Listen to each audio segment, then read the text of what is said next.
হরে কৃষ্ণ।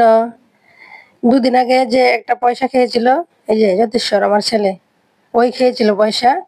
আর যাই হোক, পয়সা গতকালকে বেরিয়ে গেছে। যখন পট্টি হলো তখন পয়সাটা বেরিয়ে গেল। ডাক্তার বলেছিল কলা খাওয়াতে, শুধু রাত দিন কলা খাইয়েছি।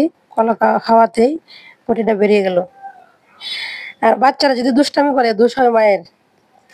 পয়সাটা ওর বাইরে থেকে কুড়িয়ে খেয়েছে, আর দোষটা হয়েছে আমার। সবাই আমাকেই বললো আমি বাচ্চা দেখে রাখতে পারি না।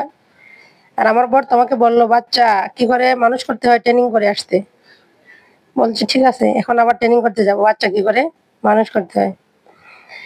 যত বাচ্চারা দুষ্টামি করবে, দোষ হবে মায়ের। আর যাই হোক, এটা সবাই বললো ভালোবেসে, সবাই যেহেতু ভালোবেসে, অনেক অনেক ভালোবাসে ওকে, ওই জন্য আমাকে সবাই বকাবকি করলো। আর যাই হোক, পয়সাটা বেরিয়ে গেল। সবাই আশীর্বাদ করবেন এই দুষ্ট দুজনের জন্য। হরে কৃষ্ণ, হরি বল।